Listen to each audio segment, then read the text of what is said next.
if Alan's right, why doesn't that social movement exist? Why isn't it dominating much more the community organisations? Why aren't the spokespeople who are talking for the British Muslim community talking a language of moderation and citizenship and engagement and democracy and so on? The reason it doesn't happen is that moderate Muslims are living their moderate lives, going to work, buying houses, tending their gardens, doing all their moderate stuff.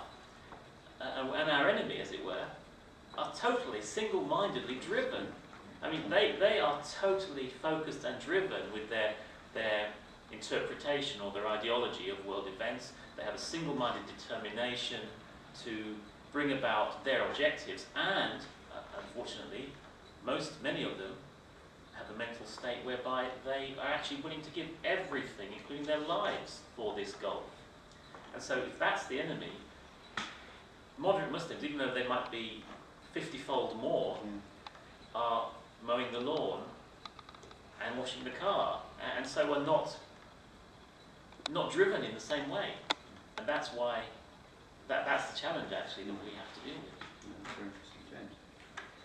It's interesting, it's a challenge which people in the Labour Party know very well, in the sense that we had, in the 70s and 80s, militant and other various extreme left organisations who attempted to do exactly that. Now, it's worth just saying, before continuing the analogy, there's a huge difference between the infiltration that they tried to do and terrorism. One is the terrorism is on a much greater scale of consequences. You have to acknowledge that. But I think the parallel is interesting in the sense that what militant did was to try and make an illusion between extremism and ideological worthiness. So therefore, the more extreme you were, the purer you were, the more ideologically worthy that you were. And that was never true, because you can be perfectly ideologically well motivated from a moderate position. So they hid behind this kind of shield of ideological purity, and that hid, for some people, the unacceptability of their methods, which was intimidation, violence in some cases, certainly boring people at meetings, which drove all the moderate people off to do their lawn and do exactly that. And the lesson from what happened in the 80s is that it took a lot of brave moderate people to stand up and turn up to meetings and be prepared to stay at 11:30 and vote people off committees and all those.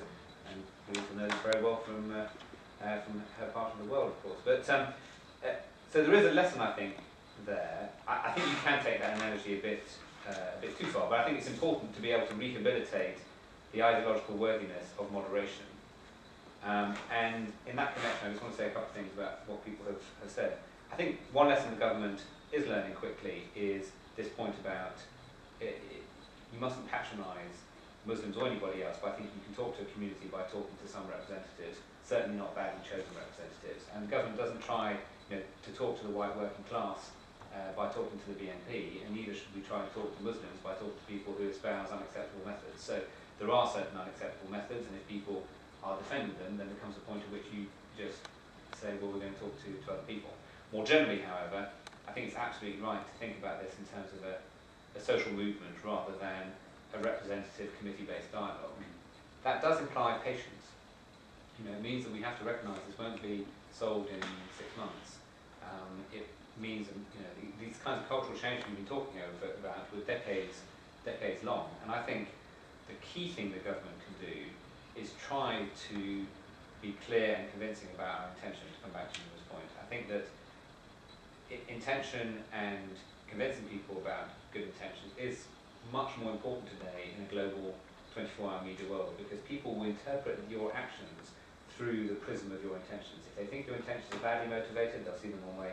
If they think that they are well motivated, they will see them a different way. And I think that means trying to make democracy the saviour, to pick up on what you were saying, to be able to say that you can have a thin concept of democracy which has common values, which can unite people from all sorts of religious and different cultural backgrounds. So that means for us being very clear that we're not talking about a convergent world. We do not expect or want everybody to be like us. In fact, that would be a horrible world in which to live. You know, we recognise the different religious approaches, different approaches to secularism, different approaches to culture. You know, that dignity of difference, as Nikolai talks of, is something which has to be absolutely at the heart of what we're talking about.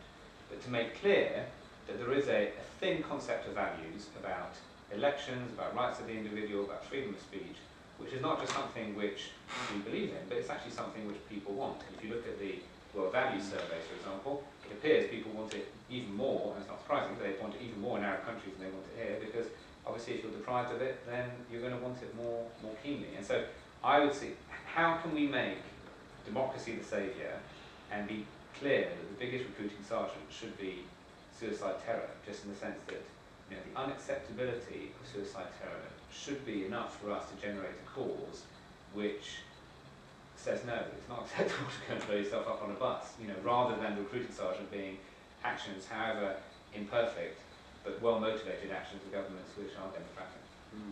As James says, we've got to play a very long game.